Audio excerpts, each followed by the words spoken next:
welcome to my channel, Sensitive Sojourner. So, okay, I'm on to Gemini for the ailments, astrology and ailments.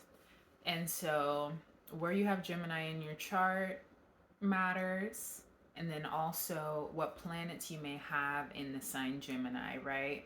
And then where it's located. And Gemini rules like the lungs and then also the arms. So it's kind of like, Gemini is the two twins. So it's think of like left arm, left lung, right lung. You know what I mean? Left shoulder, right shoulder. And how, it's like they look the same, but they're actually different, right? Like twins. So, if depending on where you have it in your chart, will show you the different category of things that might cause you these ailments, right? Like if you have it in your fourth house, for example, you might find that you just naturally, like just your home life, your roots cause you these ailments, right? Like just you're used to these ailments because you grew up with them, right? If you have Gemini in the 10th house, then it could be that your career causes you these ailments. Like when you're under stress because of career or trying to, make your career, right? Like your accumulation of everything career wise, who you are in the world causes you these ailments at times. If it's in the 6th house, then literally it's like your health is mixed with these ailments, right? So just see where you have it in your chart to help you understand, where what the inflamer is, right? Like what could be inflaming you, what type of situations could be inflaming you to have these ailments. And so also Gemini is an air sign, so it's a communicative sign, right? But a I don't like to use I don't want to use the word small-minded, but if we're comparing it to the polarity of Sagittarius, which is like very higher mind, wider perspective, hopeful perspective, Gemini is more focused on kind of like the day-to-day, what's happening here, what's happening between you and me and my neighbor. Did you hear what happened down the street? Did you hear what happened around the corner? Whereas Sagittarius is more of like, the way that the world works, did you think about, how inspiring the world can be put together, like pulling those kind of things together, right? So when you're dealing with these ailments, you want to pull from that Sagittarius energy to help you balance them out. So first, let me tell you the ailments. Anemia, so like low iron, breathing issues, bronchitis, circulation issues, blood circulation problems, nervous diseases, inhalation. And when I see inhalation, I think of huffing, right? Like that's just what comes to me, huffing. Like, or even liking toxic smells, liking the smell of gasoline, or liking, these like strong smells, or even sometimes, just like huffing in general, or like the inhaling of strong toxic things. Hay fever, lung troubles, and then mental inclinations, nervous system things and nerves, issues with your nerves, pneumonia, psychological issues. So I'm thinking, psychologically, it could be a lot of different things, honestly.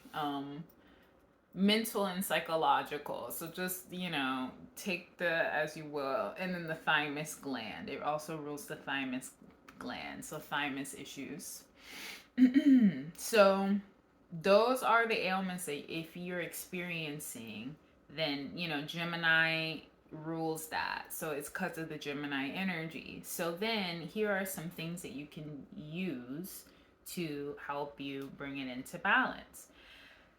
So because Sagittarius is all about expansion and seeing a bigger perspective, then these are the kind of things that will actually help you like spiritually, but then can affect also your physical, right? So I have altars. Sagittarius rules altars. So literally going to your altar can help you with that. It's like you might even find like nerves, right? You're nervous, or you're not breathing well.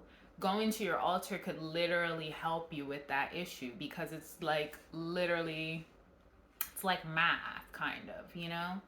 Um Sagittarius rules baldness. And baldness keeps coming up and it keeps making me laugh, but what that made me think of in this case is shaving your head to make a change. Like, I think, you know how they say, someone shaving their head, they're trying to change their life.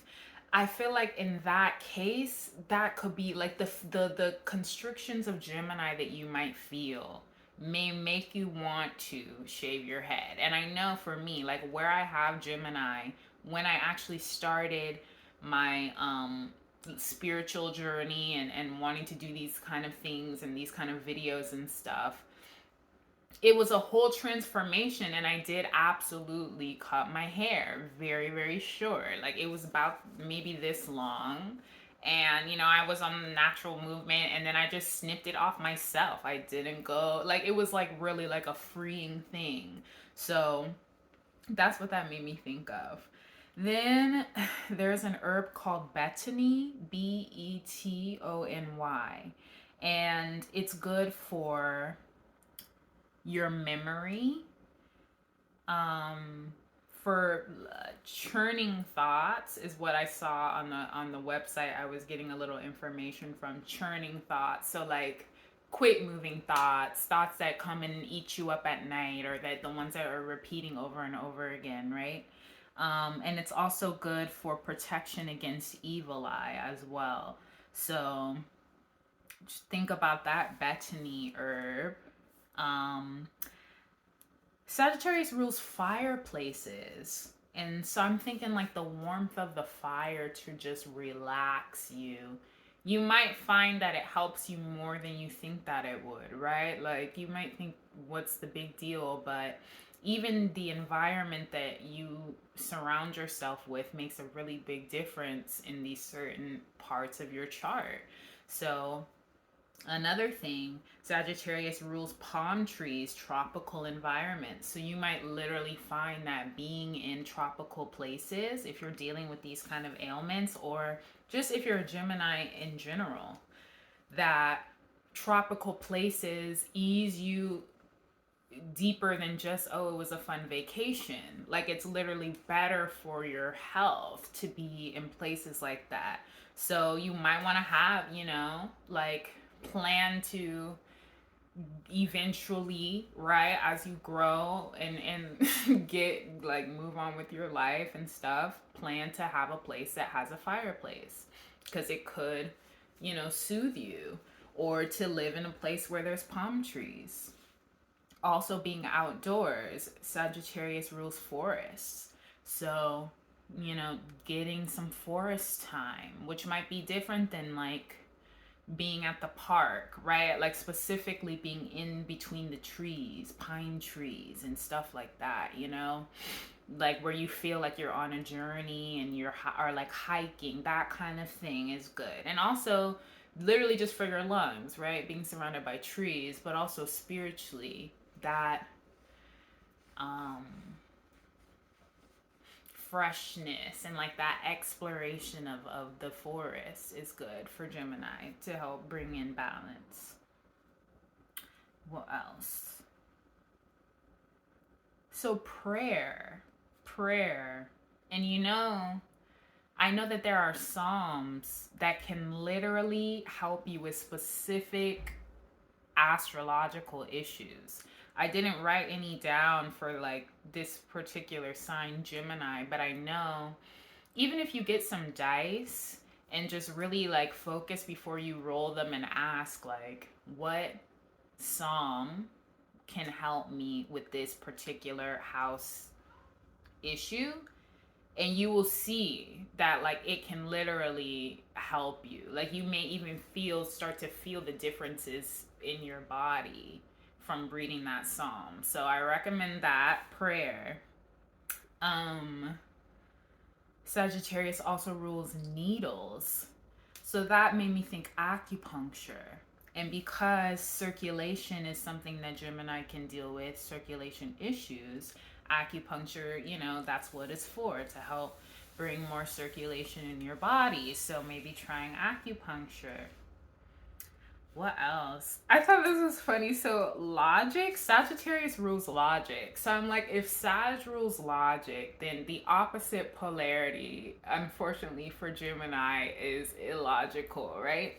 So, I don't know, even just kind of like that just makes me think how I said Gemini can get very kind of, I'll say low vibrationally, Gemini can get petty for the day to day. Like, this is, the petty day to day shit. Like, did you see what happened? Like, the neighbors, knowing the neighbors BS, like that kind of petty. And then, so like, I'm just thinking like more of an open mind, right? More so when I think of logic, just like more of um a wider perspective, even just like a little bit. That's not to be shady, but like that's literally just the energies that's the energy that Gemini carries. So we all carry it somewhere. It's not like to be shady. It's really not.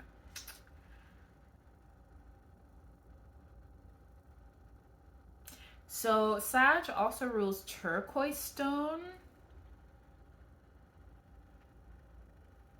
So putting turquoise stone either on the chest could be good, or putting it on the sacral chakra, because I learned that Sag rules that area as well, the sacral chakra, and then also the sacral part of the spine too.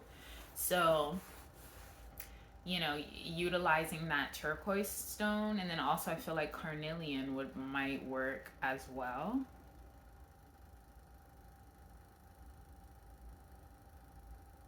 And then ceremonies of faith. So Sag rules churches and like worship, places of worship.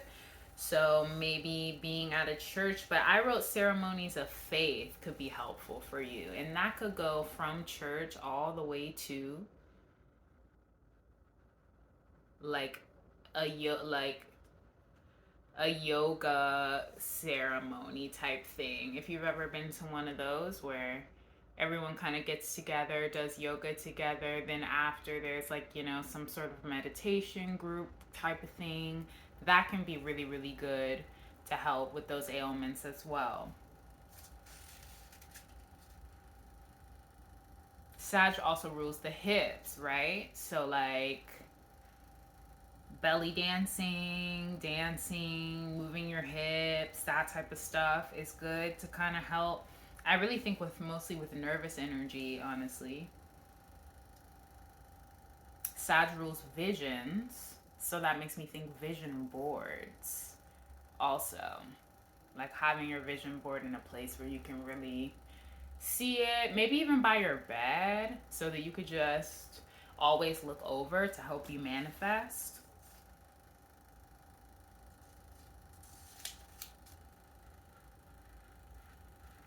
And then mallow plant, mallow. So like marshmallow, but then there's something common mallow. So there's like all these different, kinds of mallow plant.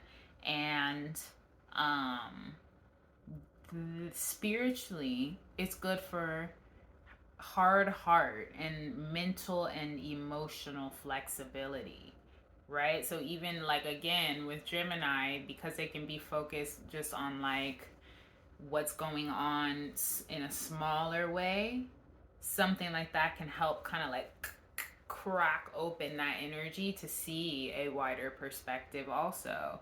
So I guess, getting it in pill form, or you can even, make your own like herbal spliffs. Get the dried herb and then put it in the, in the spliff. That works too. I'm trying to think, what else can you do? Some people, tinctures, right? Get the dried one and then soak it in a tincture, also could work.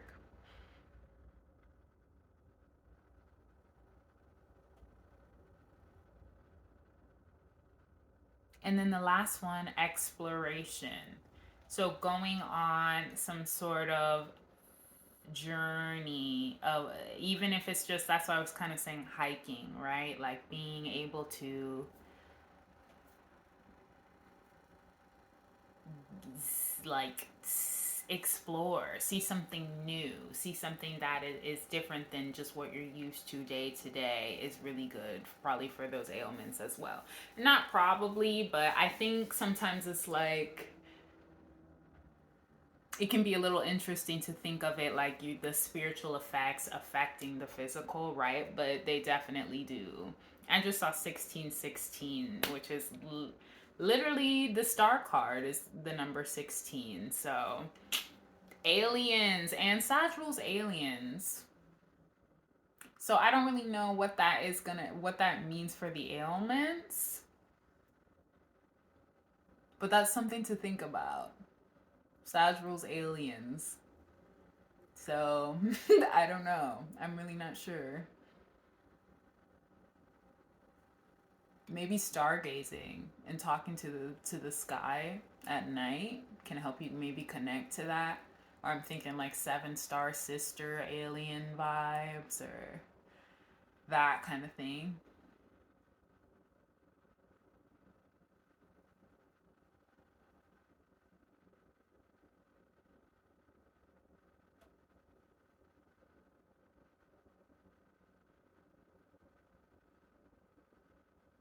It's hella funny. So in my mind, literally just now, I just heard, why do these things matter? And I don't know why I heard that, but maybe someone who's gonna watch this is gonna think that. And to me, it matters because it helps me understand what I need to live like a happy life and to keep things in balance. Because I know how I feel when I'm off balance. And when it was a mystery to me why, it was more miserable. Like for me, it's like when it feels like I'm just doomed to have these certain problems and I don't really understand where they're coming from, why they're happening to me. And, my only option is to go to the doctor, or my only way to fix it is to just worry about it and hopefully, it'll never get worse as long as I do this, and what everybody says that I should do, right? But what about you as an individual? What about you as astrologically, your chart is different than anybody else's on this earth, right? Like you are special. You are a special version of a human, like there's nobody else like you. So because there's nobody else like you, there are going to be things that are going to help you that aren't going to help other people in the same way. So being able to know that for yourself is a freeing thing. Even if it's just mentally to give you answers, like if you're the type of person who feels like you need answers, right? Like it's like some of us need those answers in order to move in directions that make us feel empowered. So that's why it matters to me, right? Knowing like, okay, not only am I gravitated to this, and it can be literally things you're naturally already gravitated to, that it's because like it helps you actually, not just because yeah I like it, but like it helps you for real, right? So knowing for me the kind of environments that make me the happiest, the um stones that are going to help me with the certain issues that seem to always find me, um literally the colors that I'm gonna want to wear for certain situations, or the food, the herbs that I need to make sure I have on deck because of these certain things that follow me all the time, right? Like this is the blessing of it, that it helps you stay in balance. So you're not just sitting there, feeling like you're shit out of luck when these things come along, right? Because it's like also these ailments can turn into bigger health issues, but they don't always start that way. I feel like I've learned that ailments start just with inflammation. And what causes inflammation? Stress. So where's the stress coming from? Your home, fourth house, your career, 10th house, your job, just your day-to-day job, sixth house, your relationship, seventh house. How's that manifesting? You're getting inflamed as fuck. You know what I mean, your stomach, you constipation, Virgo, you know what I mean, sheesh, bleh, womb issues, breast issues, cancer, legs, feet issues, Pisces. So like it's just a cool way to be able to map out your own issues and to get a spiritual perspective that you may not be able to get from the doctor. So that's why it matters. Yeah. So that's it. I just hope that helped you, gave you a little insight, and I'll see you in the next one. Cancer's next at some point. All right. Bye.